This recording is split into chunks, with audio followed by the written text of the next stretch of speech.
Affairs for the Medical Society, and I would like to welcome each of you to MSNY's Advocacy Matters program. Advocacy Matters is a one-hour continuing medical education webinar series that is held on the second Tuesday of each month. This initiative is sponsored by MSNY's Legislative and Physician Advocacy Committee. The Advocacy Matters series is designed to enhance communication with physicians across New York concerning topical and timely issues of significant interest to physicians and their patients. Elected officials, agency officials, and key legislative and agency staff will be invited to discuss regulatory and legislative matters. Today's webinar will provide each participant with 1 hour of continuing medical education credit and will go from 12:30 to 1:30. At the end of the program, you will complete a CME evaluation of today's speaker. The evaluation will be posted at the end of the webinar for each participant to complete. Your CME certificate will be emailed to you within the month. You will be muted for the didactic part of this presentation. Save your questions and for the question and answer period at the end of the program. To ask a question, you may either raise a hand located in the box to the right of the PowerPoint or send us a question via the chat. For CMA accreditation purposes, let me state that neither I nor Mr. O'Leary have a financial interest in any portion of today's program. The program today is entitled Implementation of iStuff. How will it affect physician practice? We are fortunate to be joined today by Terence O'Leary, Director of the New York State Department of Health's Bureau for Narcotic Enforcement. Mr. O'Leary's been the director of the department's bureau since November of 2011. As director of BNE, he is responsible for overseeing the official prescription program, which supplies over 165 million prescription forms to practitioners throughout New York State. He also supervises BNE's prescription monitoring program, which monitors all prescriptions for controlled substances dispensed in New York. The PMP includes the Online Controlled Substance Information Database, which provides a portion of this data to practitioners through DOH's Health Commerce System. Terry, thank you for joining us today. I can tell you that we have 100 physicians who have registered to hear your program. Thank you very much, Liz. And thank you for everyone who is viewing this.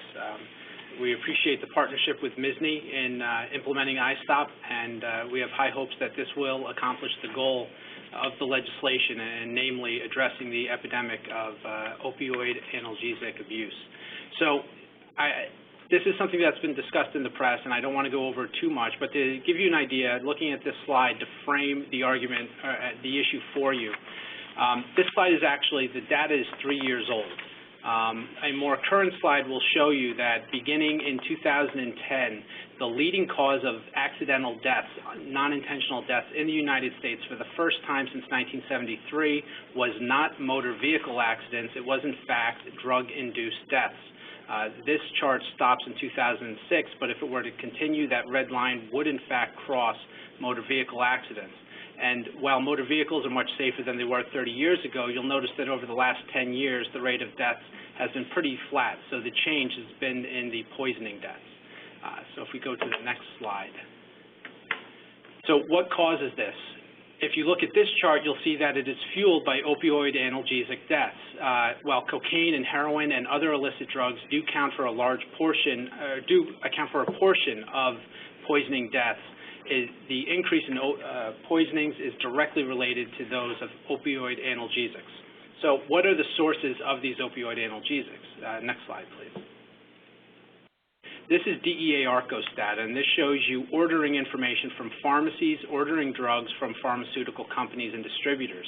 And what you notice is in 1996, the amount of oxycodone ordered by New York State dispensers begins an exponential increase. And this data goes through 2006, but you can see there's almost a 20-fold increase after remaining largely flat for the prior 20 years. Next slide, please. There's been a lot of discussion about a particular pharmaceutical company and their advertising practices, but something to keep in mind is it's not just limited to that company's practices. It also extends to hydrocodone, as you see in this slide, which also shows a marked increase in 1996. Next slide, please. So this data tells us that there's an increase in deaths related to opioid analgesics, as well as an increase in the amount of drugs being ordered through legitimate channels. What do we do with that information? Well, we the B&E run the state's prescription monitoring program, which is a compilation of all prescribing data, including patient-identifying information on any controlled substance that was distributed in New York State. In 2011, we received just over 23 million records. We're on pace for a slight increase in 2012. And now this includes all Schedule 2 through 5s, opioid analgesics, and other controlled substances. Opioid analgesics account for approximately 11 million. And in fact, hydrocodone and oxycodone are the two most prescribed controlled substances in New York State. Next slide, please. So what do we do with this data? Our investigators, we have 20 of them throughout the state, they use this in their investigations whenever they're following up on fraud, diversion, or abuse of controlled substances. We also use this information to match up to lost or stolen prescription paper that has been reported to us by practitioners and by facilities. We share that information with Medicaid and to make it available online so that pharmacies cannot fill those prescriptions. That's why it's important that lost or stolen paper be reported to the Bureau of Narcotic Enforcement. We're the only ones who can disseminate that information. It's also shared with the Office of Professions and OPMC in their licensing actions. We use aggregate data in education and outreach, and we share that data with others, including OASAS, who has been doing a large amount of outreach. And increasingly, we're using it for the analysis of trends and cluster detection to try and figure out exactly what is driving the increase in opioid prescribing, whether or not it is, in fact, appropriate, and if it is not appropriate, what can we do to address the issue. Next slide, please. So I apologize, something got lost when I emailed up at the top, the font's a little bit off, but these are actually monthly oxycodone scripts prescribed in New York State. These are actual prescriptions. These are not, this is not ordering data. But what you see is starting after the DEA ordering data ended with the exponential increase, you'll see that the monthly rate of oxycodone scripts in New York State has increased month over month just under 2%. And in fact, almost doubling between January 2008 and July 2011. Next slide, please. It doesn't matter whether you're male or female. It increases at almost the same rate. Next slide, please. It also doesn't matter whether you live upstate or in New York City. The rate of prescribing goes up month over month. Next slide, please. And finally, it also doesn't matter what age group you fall in. The age group which is primarily using these drugs in non-medical fashion is the 20 to 39-year-olds. But if you also look under 19 years old, there's a 1.15% increase per month in the number of oxycodone scripts in New York State. Next slide, please.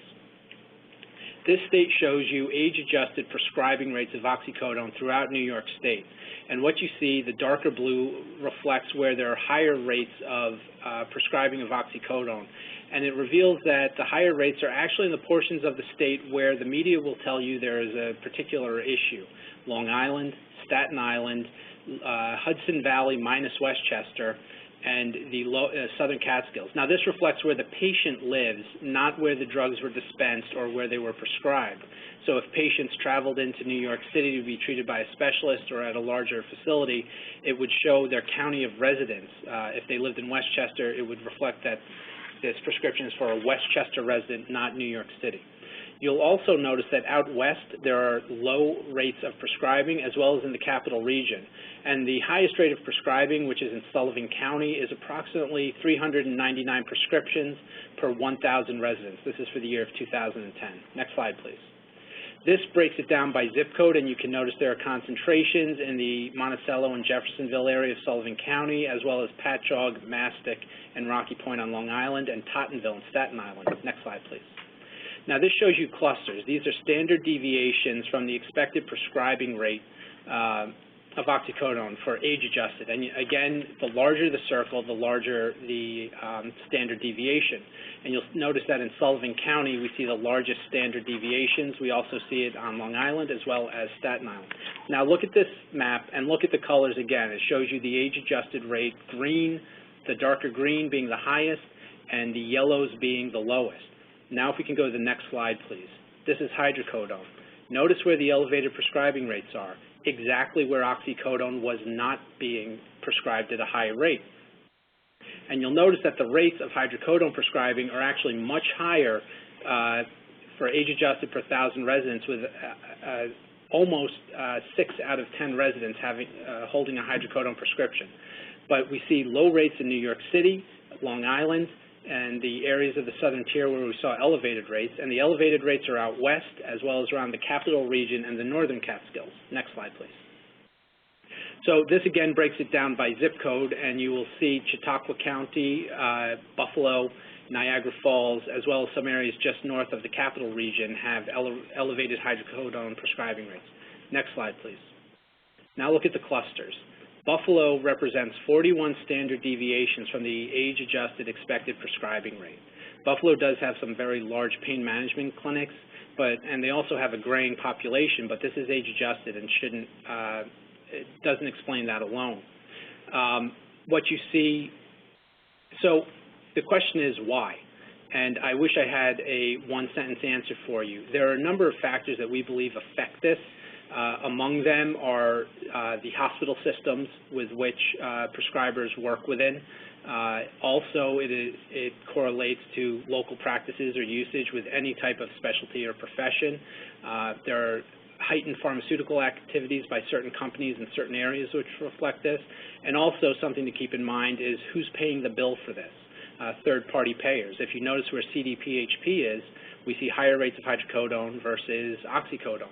Whether or not that's a factor isn't exactly clear, and we're attempting to work and have worked with all different areas that we believe may affect this, basically to come to an answer as to why. We think a lot of this can be answered and addressed through education, not only of practitioners, but of the public, but of payers, of pharmacists. But until we know why this behavior occurs and why we see these huge discrepancies, we can't really formulate good answers. And that's why the department has put more analytical resources, as well as updating our database and our capabilities of searching our database. And one thing that's not here that I'll let you know, you notice the North Country wasn't particularly high in any one fashion or another. I'll tell you, in the North Country, codeine is prescribed at surprisingly high rates. So one thing seems clear, opioids are being prescribed everywhere. It's just the choice of opioid differs, and it can't be chalked up to pain management specialists putting a patient on chronic opioid therapy through opioid variations. The numbers are just too far off. Next slide, please. So, as I said, we maintain the PMP, and it's an online database which currently is limited in the amount of information that's presented. We just met with our IT staff this morning, and we believe that all prescribing data will be presented to a user by the end of January or beginning of February, if not before. It is underutilized by prescribers. A large part of that is on the department. It's not the hardest system. I think it gets a bad reputation, but it is also not the easiest system either. And we're currently developing a much more user-friendly system to encourage participation. Next slide, please. So to give you an idea, approximately 49,000 practitioners currently have access to the online notification program. It's referred to as the CSI, Controlled Substance Information, and that access is through the health commerce system. The 49,000 DEA licensed practitioners is out of a universe of 96,000, so just over half of the DEA licensed practitioners have access. So of those 96,000, only 3,500 have ever used the system, and this is since January 2010. They've done just over, this stat's a little old, it's just over 305,000 requests. To put that in context, that's out of a total of 62 million controlled substance prescriptions. Next slide, please. So, in part, this led to legislation, the Prescription Drug Reform Act, which was signed into law in August, which is comprised of 5 separate parts, the first of which being iStop, which is the most discussed portion, the second, electronic prescribing, which should probably be the most discussed portion, updates to the controlled substance schedule, the creation of a pain medication awareness program, including a work group, and finally a safe disposal program. Next slide, please. So iStop stands for the Internet System to Track Overprescribing, and it was originally proposed by the Attorney General back in June of 2011. Working with the Attorney General, the Department of Health, and the Governor's Office amended the original proposal in light of many of the different lobbying meetings that we held with interested organizations and stakeholders, And we believe that the final result, while it asks something of everyone in this, practitioners, pharmacists, the public, and the department, we believe that all of those asks are are appropriately tailored to address the problem we're trying to fix. Next slide, please. So what iStop does, in effect, is it updates our PMP. We're going to be receiving information from pharmacies in a much more expedited fashion. No longer will it be monthly. We'll be talking about, in the first instance, a matter of days, if not hours, until we get to e-prescribing, where the information will be automatically pushed from both practitioner and pharmacist. It's going to increase the amount of parties who we can share it with. Currently, only DEA licensed practitioners can access this information. Your office staff cannot do this for you. Pharmacists cannot access this information. Public, local county health departments cannot. We believe that there was value in sharing with more individuals who are appropriately suited to use this information, and we amended the statute to do so. By increasing who we give the information to and how timely the data is, we can use it to more closely monitor the movement of controlled substances, and this will increase our ability to detect and stop fraud, abuse, and diversion of controlled substances. Next slide, please. So the big piece of iStop is the duty to consult.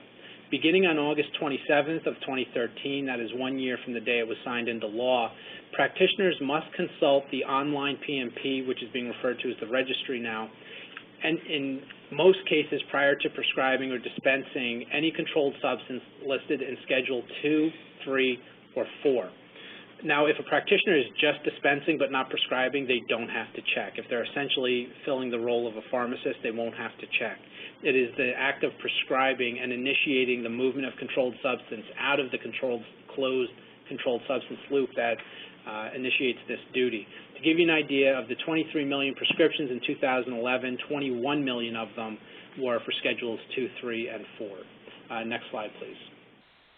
So there are exceptions to the duty to consult. First, veterinarians.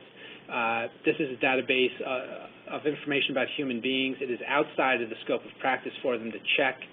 There is no proper reason for them to check before prescribing. So they're not only accepted, they are excluded.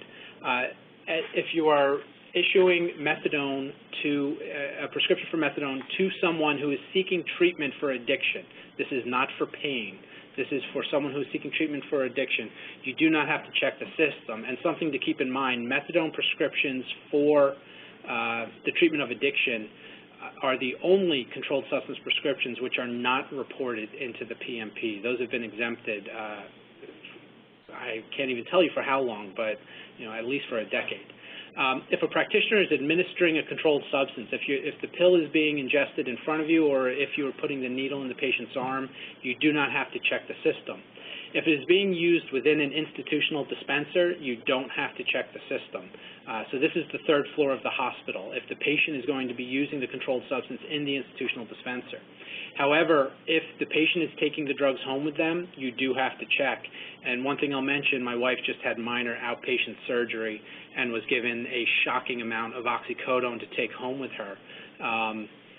So that was the perfect example of why that is not exempted. Not that people are going through outpatient surgery to obtain these prescriptions, but it is a source of concern, and if your patient who may legitimately need a prescription for an opioid analgesic has previously shown as a doctor shopper, it may change your prescribing behavior for that individual patient, which is really the purpose of the PMP.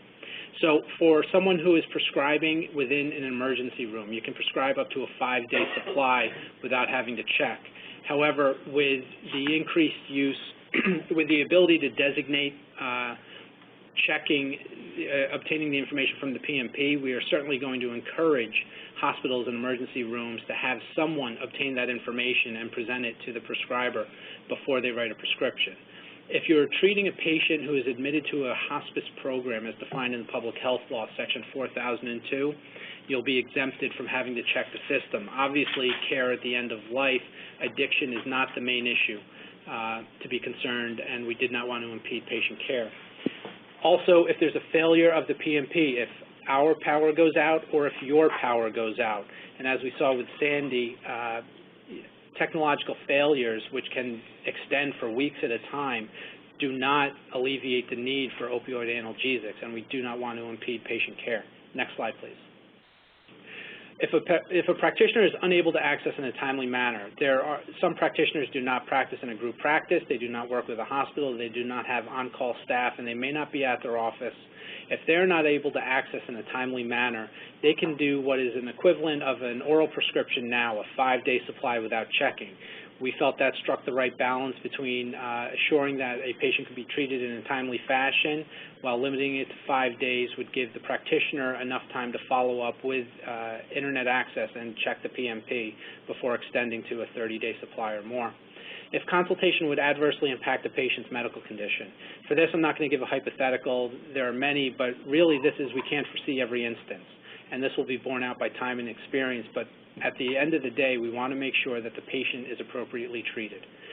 Finally, if a practitioner has been granted a waiver by DOH based upon technological limitations or exceptional circumstances not within their control, if a practitioner can make a showing of either of those, they can receive a waiver from DOH from having to consult the database.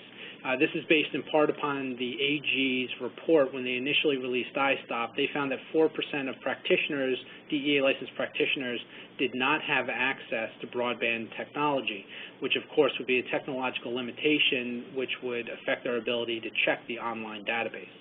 Next slide, please. So if you were to go and check the database, if you wanted to sign up for an account, you would go to New York State, nyhealth.gov, and you would click through to open up a HCS account if you don't already have an HCS account.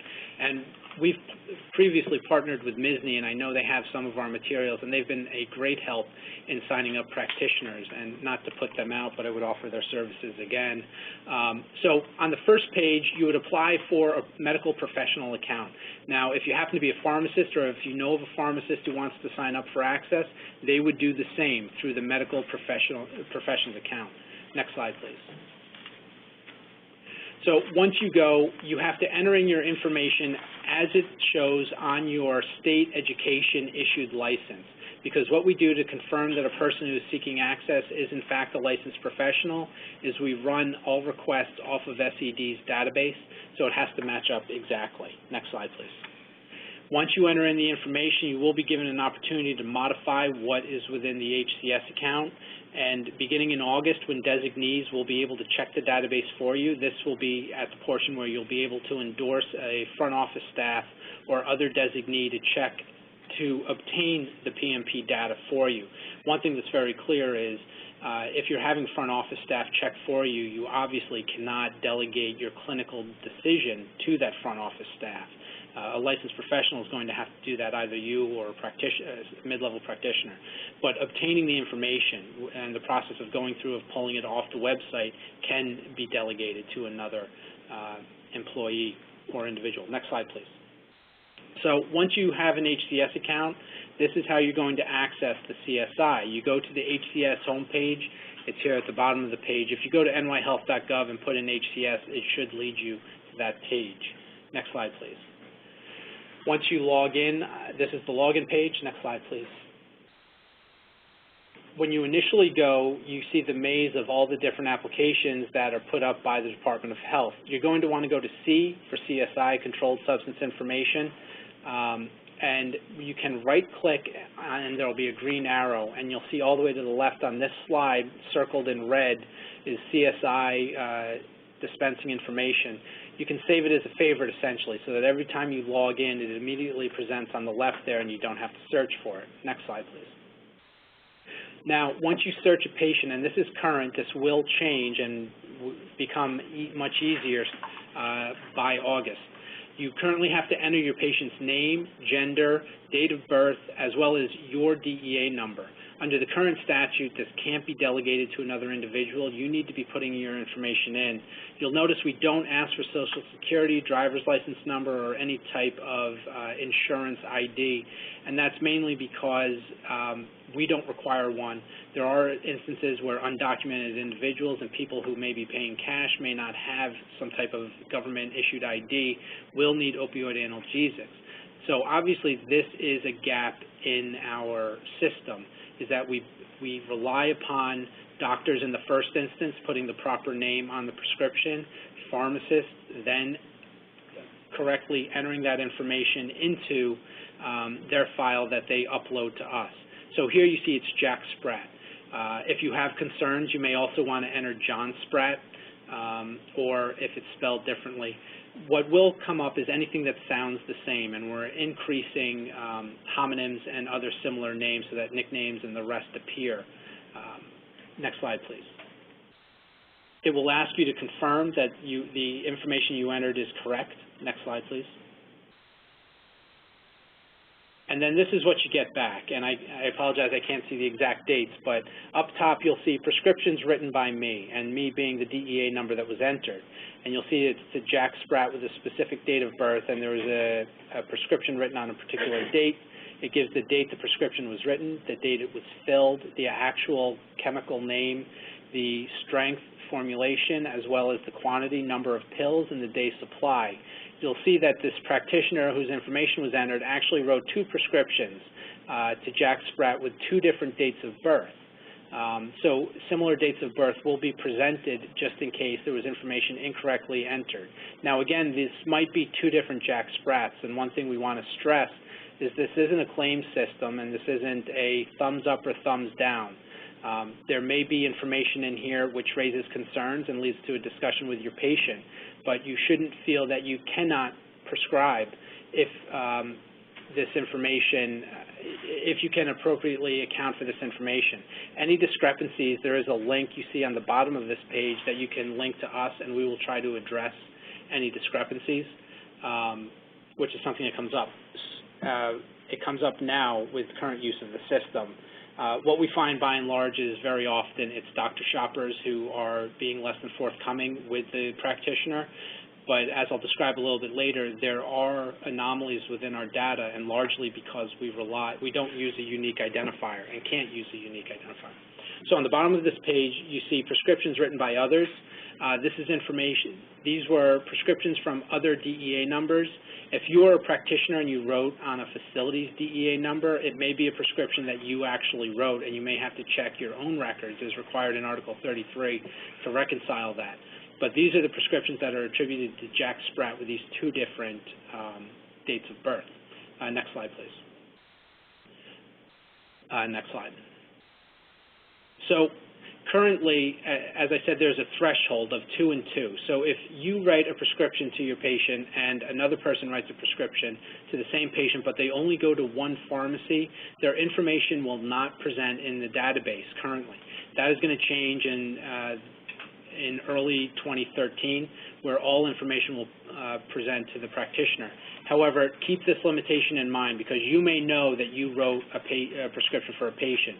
It doesn't mean that it's in the database. It just means it didn't meet that threshold, which was originally crafted to meet a qualification of practitioner access that was spelled out in the public health law. That's something that was addressed in current legislation and something that will change well before August. Next slide, please. So additional access to the PMP. Pharmacists will be given direct access, and they will be presented with the same information that practitioners see. Most states with online PMPs give pharmacists access. New York State was an outlier in that area. We were successful in being able to change that. We feel that this information would give a pharmacist an additional piece of the puzzle when deciding whether or not it was appropriate to dispense a controlled substance. It very well may be that the person who obtained the prescription from a practitioner is not the one who presents it to the pharmacist. There may be red flags that the pharmacist spots that the practitioner missed, and this would help to either confirm or dispel concerns they may have about the patient.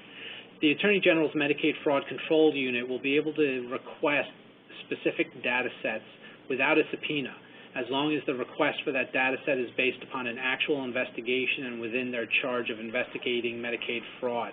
It is not direct access. They won't be able to log in. This will be done upon a memorandum of understanding with the department. The same goes for local county health departments. New York City's Department of Health did a very well-researched and detailed epi-brief on opioid analgesic prescribing in New York City. They did that with de-identified PMP data. Obviously, if they could use identifying data, they could come to a much more pointed and informed conclusion. The concern with the department and others is how else would this information be used? Unlike AIDS data, this information will not be able to be used for interventions on the personal level. They won't be able to go and knock on doors and ask a doctor shopper to seek treatment. The main reasoning for that is that unlike AIDS, where it is a contagious disease, addiction is not contagious, and we did not feel that the use of this data is appropriate for personal interventions by the government.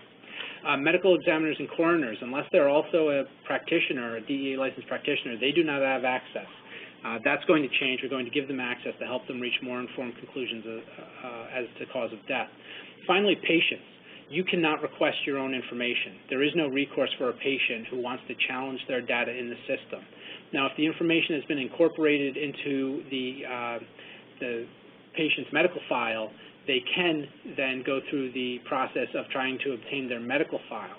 But if this information solely comes off of the website and it's the practitioner relaying it to the patient has no direct access. That needs to be addressed, and most other states grant patients access. We now have enabling authority and are currently crafting a procedure to, one, make sure that the person requesting the information is actually the person whose information we're going to provide, as well as to give them a recourse if there is a dispute as to the accuracy of the data. Next slide, please. So that brings us to electronic prescribing. Next slide. So DOH is going to promulgate our regulations by the end of the month for e-prescribing of controlled substances. Our prescriptions are our regulations are minimal and really just conform to the DEA's regulations. If you want to know what is going to be required of e-prescribing, go to the DEA's website, deadiversion.gov, and Google search e-prescribing of controlled substances. Their rule is about 135 pages long. Go to the end and read the comments, the questions and the comments. There's about 5 pages which raise all pertinent issues that I think most practitioners will have as to what's required of them. Now, e-prescribing will become mandatory for all practitioners and all prescriptions starting in December of 2014. New York State's official prescription program will be converting to an electronic prescribing program with certain exceptions. Next slide, please. So one thing that the department is doing, we are currently working with our Office of Health Information Transformation or Technology Transformation to make sure that the use of PMP data and e-prescribing works with current EMRs, electronic medical records. What we don't want to have happen is doctors going to 2 different terminals, 2 different iPads, 2 different tokens, 2 different passwords. We're trying to make sure that this information is streamlined and can be presented in a cohesive fashion at one point. And as we'll see later, with the authentication factors that the DEA requires, we believe that we could, in effect, automatically present this information once the user of a particular computer or iPad has been authenticated through their 2 factors. Also, this is going to give us much more accurate and much more timely data. There will be no need to transcribe the data back and forth. It can be provided to us automatically from the practitioner as well as from the pharmacy, alleviating any concerns about reporting that we currently have. Next slide, please. So as I said, the DEA sets the technological standards, and essentially it boils down to 2-factor authentication. After a DEA licensed prescriber has gone through the identity proofing process, which is basically just showing the DEA you are who you say you are, you then will have to use 2 out of 3 factors to authenticate an e-prescription for a controlled substance before it can be transmitted. They're categorized as something you have, something you are, and something you know. Something you have would be a token or like Google Authenticator that you, some type of independent, secure password that is presented and refreshed on an ongoing basis. Something you are would be a biometric, such as retina scan, fingerprint scan. That really isn't a technology that's being used and is that reliable. So it ends up being currently where e-prescribing is going on, the token as well as something you know, which is a password which would be assigned to you. And this mirrors what the Office of the National Coordinator has set as the security standard for EMRs. So working with the people implementing the Affordable Care Act within the department, we're making sure that we're not going to be asking doctors to carry 2 tokens and 2 separate passwords. Next slide, please. There are exceptions to the use of e-prescribing of controlled substances. Again, technological or electrical failure. If the lights go out, people still need controlled substances. If practitioners have received a waiver similar to what I described before, and we included other exceptional circumstances, what exactly will be acceptable and will receive a waiver, I think, is going to change over time and change depending on the barriers there are to e-prescribing of controlled substances. There's also a catch-all for the patient's medical condition. You can do, again, up to a 5-day supply if e-prescribing would impact the patient's medical condition, and also if it is to be issued out of the state. If your patient's going to Florida and isn't going to fill their controlled substance prescription until they get to Florida, you can issue them paper. So again, while paper will not go away, the use of paper prescriptions, it will be much less than it was in the past. Next slide, please. Pharmacists, currently they have to build their own system. There's one off-the-shelf software, I believe, for e-prescribing of controlled substances to receive. We met with numerous different software companies who have assured us that given a market and enough lead time, they can build a better mousetrap. We understand that there are a couple already coming to the market in the foreseeing months, and we firmly believe that the end of 2014 would be enough time. And that's what we were told by different stakeholders. Next slide, please. So changes to controlled substance schedules. Next slide, please. The big change is hydrocodone. All formulations of hydrocodone are now moved to Schedule 2. Hydrocodone is the most prescribed drug in New York State, with 4.4 million prescriptions written last year for a population of just over 19 million. It's also the most prescribed controlled substance in the country, with over 136 million prescriptions. There are instances of a person writing for a 6-month supply for things such as a one-day headache, as well as a pulled tooth. And those stories, while those are the worst, they are out there. We felt that limiting it to a 30-day supply was appropriate, particularly considering that hydrocodone is one of the 2 most diverted drugs. This does not preclude someone from writing a 90-day supply if they put the chronic pain code indication on the front of the prescription, as you can do with oxycodone now. The other big change is tramadol. Tramadol was originally marketed as a non-addictive substitute for opioids affecting the same receptor. Increasingly, the literature speaks to the fact that tramadol is, in fact, abused. I can tell you that we had a case where someone had a prescription for 240 pills of oxycodone. The person was suffering from the disease of addiction, and that person forged the prescription, changed it from oxycodone, 80 milligram, 240 pills, to tramadol for their own use. While they probably did it to try and sneak it by the pharmacist, it obviously speaks to the fact that it fed into their addiction and is a drug of concern. Tramadol is also, while it's not scheduled federally, it's listed as a drug of concern by the DEA, and it is the most seized non-controlled substance in the country by law enforcement. Law enforcement keeps such stats. If you are charged with a crime that somehow speaks to your cognitive abilities, DWI, public intoxication, or if your whether or not you're inebriated is a part of the prosecution, they need to document what drug was being used. It's usually alcohol, it's often marijuana, and it's many of the illicits that you expect, but no drug was implicated in criminal activity that was not a controlled substance more than tramadol, and it wasn't even close. Tramadol was above and beyond. So beginning in February, tramadol will be a Schedule 4 drug in New York State. Next slide, please. Now the Prescription Pain Medication Awareness Program. Next slide. This is basically how are we going to tell people about this. This was established in the budget. It's comprised of practitioners, pharmacists, consumer advocates, and law enforcement agencies. MSNY is represented on this work group. What the work group does is public. We are not doing things behind closed doors. Anyone who is a member of the work group, and if you know one, the list will be out very shortly, you can approach them and talk to them and share ideas. Feel free to share with me anything that you want shared with the work group, and it will be passed around. I don't know that there will be public forums with people standing at a microphone putting in their 2 cents, but we will present anything that we receive. the purpose of the work group is to help DOH educate practitioners, pharmacists, and the public about the issues surrounding controlled substance medications. These are obviously very, very different target groups with different messages, and frankly, the department has done outreach in the past with varying degrees of success. We're going to rely upon the work group to help us form the right message and disseminate it in the right fashion. Next slide, please. So one of the things the work group is going to do is issue recommendations for continuing education for practitioners and pharmacists on pain management issues, as well as make recommendations for medical schools. One thing we hear time and time again is the issue of the dearth of pain management specialists.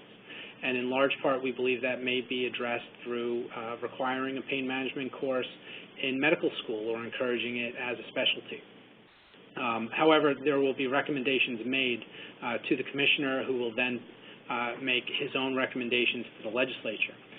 One thing we don't want to get lost is there are legitimate uses for these controlled substances. Schedule 2 through 5s all have medically recognized uses, and we don't want the pendulum to swing all the way back and prevent legitimate patients from obtaining these.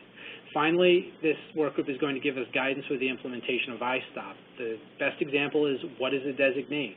Who's an acceptable person to check the PMP to address the concerns of patient privacy, but to also make sure that the doctors and the mid-level practitioners have ease of access to this information. Next slide, please. Safe disposal program. So next slide. This stats from 2009. I'll tell you 2010 and 2011 look the same. 96% of non-medically used opioid analgesics were prescribed in the first instance. And these aren't pill mills. These are actual prescriptions. These are the 120 pills that my wife went home with when she used 2 of them, or the 20-day supply that I received for a pulled tooth. They sit in the medicine cabinet, and they get used. They get stolen by visitors and passed along. And currently, what is a patient supposed to do with, with unwanted, unused, or expired medication? They can wait every 6 months for the DEA take-back event. They cannot give it back to a practitioner or to a pharmacist. If you prescribe 30 days of supply of oxycodone, the patient comes back and says, this is too strong, can I have something different for my pain, and you give them 30 days of hydrocodone, you cannot take that 29-day supply back. It's the same as taking a bag of heroin from someone on the street under federal law, not state law. So we want to be able to facilitate patients getting rid of the excess pills sitting in their medicine cabinet. Next slide, please. So we created, partnering with local law enforcement and the New York State Police, we created a continuous and ongoing opportunity for people to get rid of unwanted medications and hopefully keeping it out of the environment. Our Center for Environmental Health will tell you that controlled substances, while at safe, quote-unquote, safe levels, do show up in our water, and even show up in our water in areas that you wouldn't expect, such as down in the New York City area. Not their water supply, but the water around. So by partnering with local law enforcement, we couldn't do it with medical professionals simply because there is a threat of these being stolen, and there is a safety concern. So next slide, please. This is a map that is on New York State Department of Health's website. In blue, you see the counties where we currently have these medication drop boxes where people can go in, no questions asked. They can put medication into these drop boxes, which are in the public area. They do not have to interact, by law, do not have to interact with any law enforcement official, can drop it off and can turn around and walk right back out. All of the law enforcement agencies have agreed to take these medications to a DEC-approved incinerator, where the drugs will be incinerated in such a fashion that the controlled substance and dangerous substances will not be released into the air. This map is a couple months old. We have added a few more. If you go to this map on nyhealth.gov and you were to click on one of the counties, what you'll see, next slide please. If you were to click on Orange County, it will tell you the specific address of where you can go. So in Orange County, we partnered with Goshen and Newburgh Police Department, as well as the State Police Barracks in Middletown. Next slide please. So this is my contact information. If you have specific questions for us, we have an open dialogue with MSNY, so feel free to reach out to them. If you have an issue where your prescription paper is lost or stolen, please notify us immediately. You can either do it by phone or by email listed there. And also, if you have concerns about diversion or abuse, you can also direct those to us, and we will put you in touch with one of our investigators who understand. They are law enforcement officers, but I will say that they understand the nuances of this area, and in fact have been spending an increasing amount of their time explaining those nuances to law enforcement who are new to this area, such as the DEA to a certain respect, as well as local county prosecutors and others, to make sure that any type of investigation is well informed and on track. So please feel free to reach out to us if you have any specific concerns, anything regarding legislation or other matters. Go through MSNY. We do. There is an ongoing dialogue on all issues. So thank you very much. Thank you, Terry, for that very informative presentation. We will now open up the program for your questions. If you have a question, please click onto the box to the right of the PowerPoint or send us in a question via the chat. Dr. Mehta, you've been waiting a long time. We are going to open you up now. Please ask your question.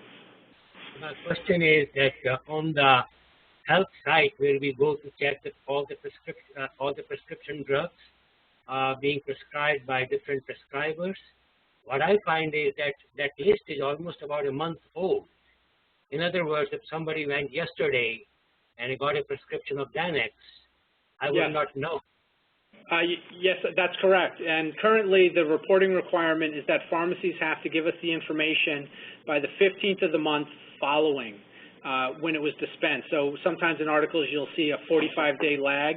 That 45-day lag is if they prescribed on December 1st, by statute, they don't have to report to us to January 15th. That is going to change. The statute requires that the information be reported in real time. Real time is not defined, and in part, we want to make sure that the information reported to us, that the data is accurate. We currently have a critical error reporting rate of under 0.5%, so our data is very accurate, it's just old. And that's better than, that critical error reporting rate is a fraction of what you see in any of the other 49 states. Oklahoma currently went to a system where they have to report within 5 minutes of the customer walking out of the pharmacy. Their error reporting rate is much higher. Because we have limited capabilities to correct 24 million individual records, we want pharmacists to report the information to us as accurately as possible in the first instance, but the information will be much more timely. It may not be instantaneous in the first instance, but it's not going to be a month old anymore. And one thing that the department is confident that we'll be able to do is when we receive that information, we will then be able to put it up and present it to anyone who's visiting the website within a matter of minutes. Okay, we have a question on the chat. Will electronic prescribing of controlled substances and regular e-prescribing of non-controlled substances both require the two-factor authentication? So the statute does not require that. The DEA does not require that, and our e-prescribing regs will not require that. Now, whether or not how that plays out with the actual different software applications will be different, because if you're using EHR, you're probably going to be using two-factor authentication already, and you may want to be logged in and it will all be authenticated, to use that word too many times in one sentence. But the regs are not going to require it, but in practice, it remains to be seen. And another chat question, electronic prescription is mandatory end of 2014, but how soon can we start using this e-prescription system? So in New York State, the holdup has been New York State, the Department of Health's regulations being released. They're going to be released this month. There will be a public comment period, but I anticipate very shortly that certainly the beginning of 2013, there will be no longer will there be a legal impediment to e-prescribing of controlled substances. Great. Dr. Martin, you have a question? Yeah, I just wanted to confirm that even though the bulk of your presentation was focusing on opioid abuse and your concerns there, that in fact this will also still include benzodiazepines in any controlled substance. Yes, including stimulants and others. And there are, well, the amount of diversion, fraud, and abuse related to opioids dwarfs anything else. There are obvious concerns, particularly with the stimulants recently and the benzos, for diversion. So checking the system, it's for any controlled substance. There's no exceptions for the substances. Schedule 5s are excluded, but 2, 3s, and 4s are all included. regardless of what chemical classification they're within. Okay, there's a question on the chat. I presume it relates to the HCS. The question is, does one have to reapply if already using the system? Apparently, they have had to call Albany to get a new password. Well, so getting a new password is different than reapplying. The passwords, if not used, expire after 90 days. And that is an industry standard. It's not particular to the Department of Health. That is a concern that we've heard over and over again. That's something that we cannot change ourselves, being the Bureau of Narcotic Enforcement. We are trying to streamline the process of reobtaining a password. We believe that expiring passwords will be a less occurring, will happen much less often once the use of the system becomes more common. So you don't have to reapply, but if your password expires, you do have to reach out to the health commerce system people within the Department of Health. Okay, so do we have any more questions from anyone online? Dr. Okay, anyone on the chat? Any further questions? So, Dr. Yes, go ahead. There was a lot of concern. This is Jeff Seltzer. I'm an Albany, I'm a MSNY member as well, about penalties to physicians for not complying with the regulations. I'd heard that the actual specifications of what the penalties would be were still in play. This was a few months ago, and the concern some of us had is that if the penalties were out of proportion, it just might frighten physicians away from appropriate prescribing. So the original ISTOP proposal had civil monetary penalties, and I think it capped it like $2,000 or $5,000, $5,000. There are no civil penalties, and there are no direct criminal penalties either associated with not using the system. However, one thing to keep in mind that it is within the public health law, and so willful misconduct does equate to the 12B violation, and that's an unclassified misdemeanor. We're doing everything we can to work with everyone. I can't give a clean bill of health and say, take your time getting used to it. The duty does start in August, but we're here to work with everyone. And one thing that I've seen in areas of enforcement, it's truly the egregious case. Borderline cases there's too much work out there. Borderline cases have not been put through, and the approach that the department is taking in the first instance is outreach, and it'll only be when outreach fails that we move to the next stage. But that's willful misconduct, and that's a far departure from, don't use it once, you're getting a bill for $5,000. No one's exempted unless they meet those exceptions, but we're here to work with them, and there are no civil penalties directly tied to the non-use of ISTOP. Thank you. So we have two more chat questions. The first, I don't think we have the entire question, but I think we understand where it's going. Palliative care patients, such as metastatic cancer patients, are not on hospice. Yeah, currently that is not exempted from the duty to consult. Those patients would be included. Okay. When will we have more details on what the docs will have to do to actually check the registry in August? Well, the slides that we put up is what you actually have to do. I will tell you that it will look different because of the things that we're currently planning. You're going to be able to search more than one patient at a time.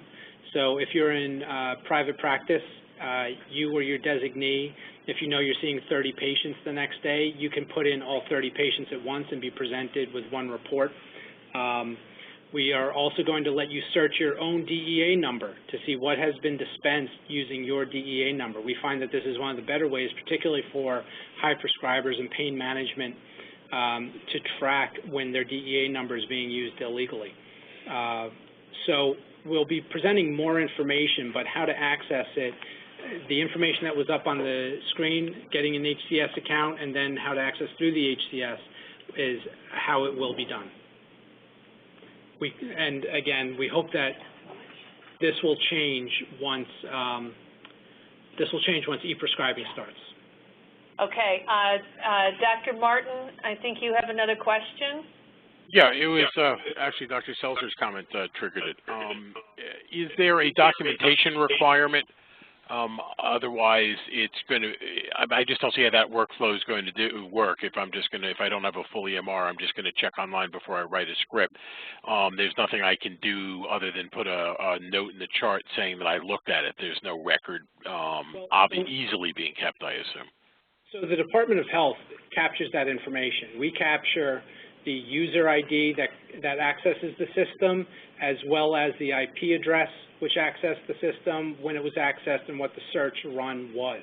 And we do that to ensure the privacy of our own data, and if there ever comes a time when we need to enforce on the data being unlawfully disseminated. The public health law does require that practitioners keep a record of what they prescribe, but there is no requirement that you document each and every time you check. We will be able to verify that.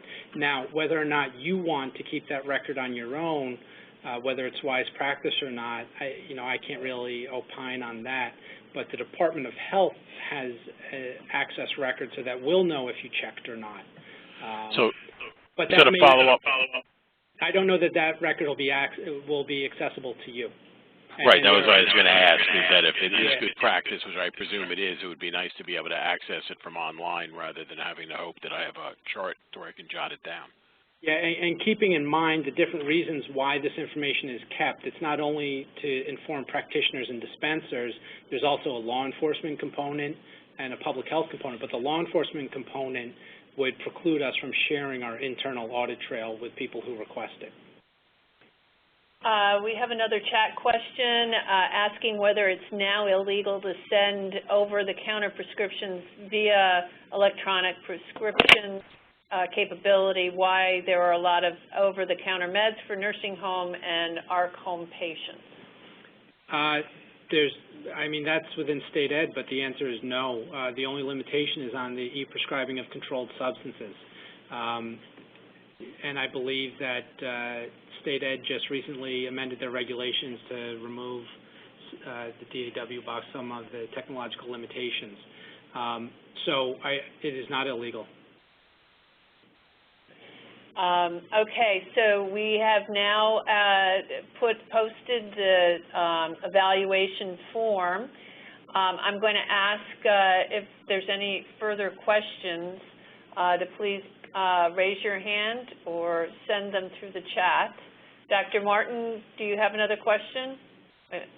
No, I'm just perseverating, sorry. Okay. All righty.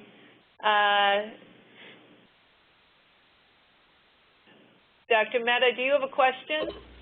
I had a question. I think I partially know the answer. Suboxone, that's the buprenorphine with naloxone. That's a controlled, that's a Schedule II drug. So I guess that will come within the purview of this system, right? It will, yes. Okay.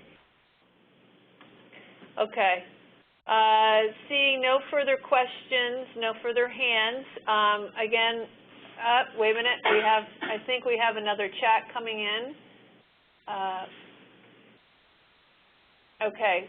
Please clarify who can submit prescriptions of any kind electronically. I can't give you that answer definitively. If you're asking about who can transmit them or who can enter them into the... That matters with e-prescriptions of controlled substances, who can actually enter the information into the system and then who can transmit it. But for non-controlled, I don't have that answer. Okay. Well, thank you very much, Terry. This was very, very informative, very helpful, I'm sure, to all who participated in today's event. Thank you. Also, for those of you who did participate, please complete your evaluation form, and we will see you next month with the beginning of a whole new series. Thank you again. Bye-bye.